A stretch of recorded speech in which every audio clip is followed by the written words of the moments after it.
In today's journey, we take a look at Phil's new favorite pump, as it really knocks it out of the park when it comes to its price to performance. We got 5 gallons of beer to transfer into a new vessel, so let's get going. And as always, everything is pre-sanitized, but here's a few squirts to make everyone at home feel a little better. And for some reason, Phil's gonna try to make this look as hard as possible for no reason. And if at some point he gets done playing around, we can get on to showing you just how easy it is to hook up these ball lock disconnects. You of course can terminate with whatever connections work best for your brewery, but ball locks work best for us, as we like to use Firmzillas. What is less of an option is removing the airlock, as if you don't, you will suck the water up in and around into your vessel. And of course, E equals MC squared. Therefore, you probably should also open up the receiving vessel as well. Otherwise, it may pop due to pressure buildup. Due to this and chemical hazards while using sanitizers, you should of course always be wearing your safety glasses when using a pump. And of course, always place the pump in a way in which it will not fall or create a kink in the line, as that will affect your flow rate, along with creating extra turbulence. Feel free to let us know how long you think this is going to take in the description, but we can mathematically figure this out. At full speed, as we're doing right now, this does 2 liters per minute. This may not sound very impressive compared to other pumps such as the anti-gravity pump from Northern Brewer, but this pump is also half the price. And one of the major drawbacks to using pumps is increased dissolved oxygen, the enemy of commercial brewers, but we're home brewers. Plus, professional brewers use pumps all the time. So what's their secret? I'll tell ya, it's go slow. Always go slow. Goes low and slow like barbecue. And sure, CO2 transfers are awesome. Not everyone can afford that or has the equipment. Plus that takes more time and effort. And when you combine this with our CIP bucket, and then the hardest things you have to do on transfer day is make your cleaners and sanitizers. On a good day, we're in and out in about a half hour, but most of that's also pump run time and not actually doing hard work time. It's not like you have to sit there and hold an auto siphon the whole time. However, you do need to be ready to turn the pump off the moment you see air in the line. Otherwise, you'll start blowing bubbles in your finished product. Speaking of finishing, looks like we're at 11 minutes 11 seconds. That's not bad. We did have a kink in the line in the very beginning, but sure, the anti-gravity pump could do it in 5, but this pump is half the price and has a speed control, making it useful for other tasks, such as bottling wine or other flat liquids. This pump is not designed for transferring carbonated beverages, but it is rated for this cool party trick. Because unlike an auto siphon, which is too tall for a bucket and too long for a sink, a self-priming pump is able to circulate its own cleaning liquids. With this handy-dandy double-end ball lock disconnect adapter, we can actually clean anything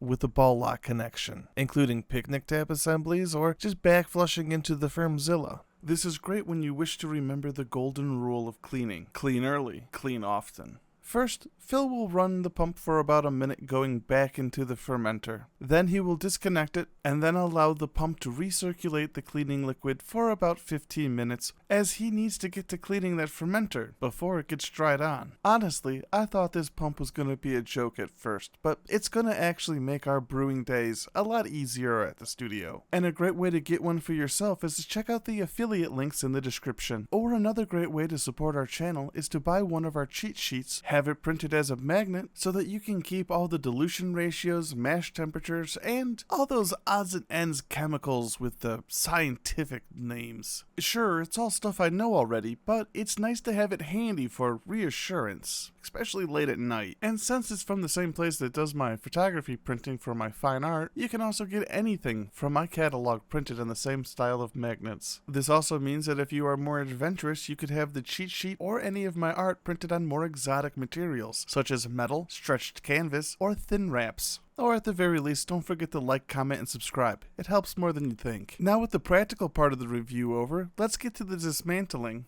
We start by removing the pump head by removing the 2 screws adhering it to the motor body. These screws are fine.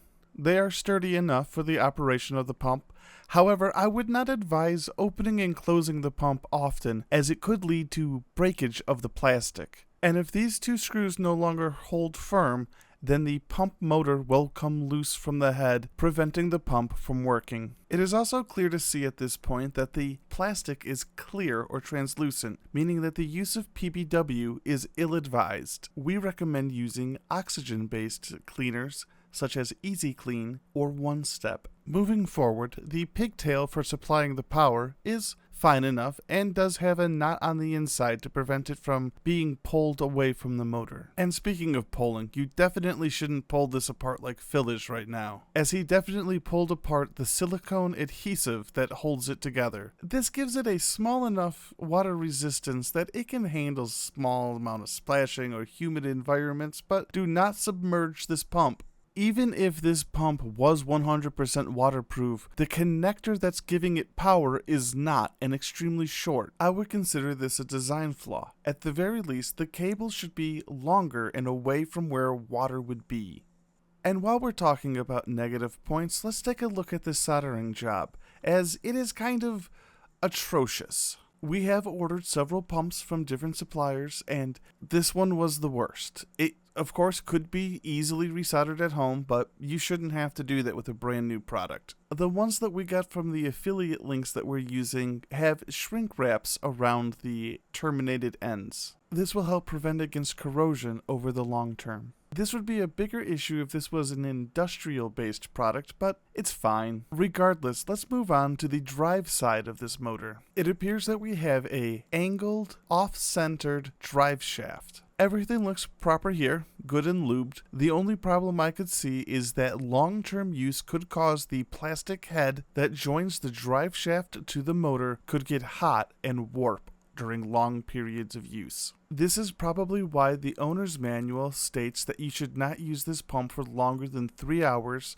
without giving it a half-hour break. But 3 hours is a long time, and I can't imagine needing to use this that long, so kind of a moot point. But let's move on to the head unit. I've actually never seen a pump like this before, and was fascinated to find out how useful it was. It's kind of a cross between a membrane and a peristaltic. And I'm sure once Phil stops playing around, he'll move his fat hand so we can see how it'll move in a circle so that only one of the membranes will be active at a time. By doing so, with a one-way valve preventing air from going back the other direction, we create suction. And by adding a hose to the output, we create a self-priming pump. Of course, I'm not a mechanical engineer, and I could be wrong, so please let me know in the comments if I am. What I do know is my area of expertise is having over 10 years experience of brewing, and what I can tell is this pump has been great to have around. And compared to other pumps, such as the anti-gravity, one of the best things I like about this is that both hoses come out one direction. It's just easier to manipulate, especially when using on smaller batches. We love using this on the 1-gallon batches, that way we don't have to have the spigot at the bottom, creating a leak hazard. We are still yet to test it with inline filters such as the beer bouncers.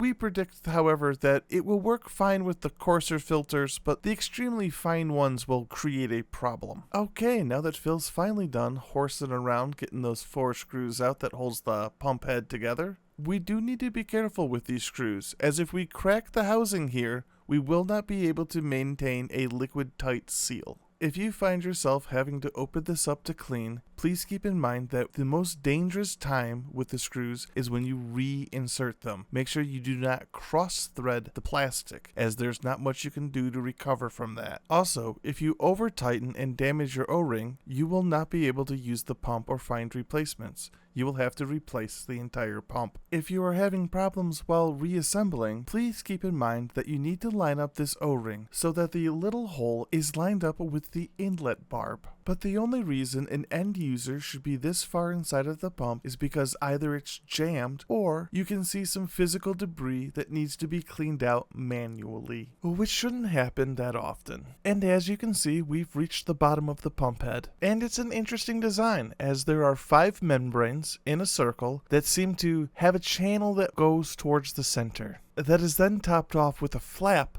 that prevents flow from going both directions. This design is mostly fine, and should only have problems with dealing with obstacles such as whole leaf hops or residual oak chunks. The most common repeat offender will probably be fruit peels or fruit skin. This can be mitigated by using a pre-filter. We haven't had any issues yet. If any do arise, we will let you know in the comment section. Now, for a special prize for those who stay to the end of the video. Something special that comes with this pump is a speed controller and on-off switch. Something that should be a standard in all brewing pumps. If the one for $80 doesn't have it, why does the cheap one have it? And for those wondering why, being able to control the flow rate is really handy, not only because sometimes when you're doing something such as filling a bottle, you may not want to have all the extra turbulence, which just leads to more dissolved oxygen like we talked about before. It just makes doing everything more manageable. It's easier to turn off the pump in time to prevent blowing air bubbles if it's not going as fast. For example, here Phil's slowing it down as far as it can go, and you can see it goes a nice slow trickle down the side of the wall of the pitcher. You don't have to worry about turbulence or causing other problems. Although the one thing that's still missing is a foot pedal. We highly recommend always using pumps like these with a foot pedal so that if something goes wrong, you can dead man switch it, meaning that if something goes wrong, you just need to step away from the pump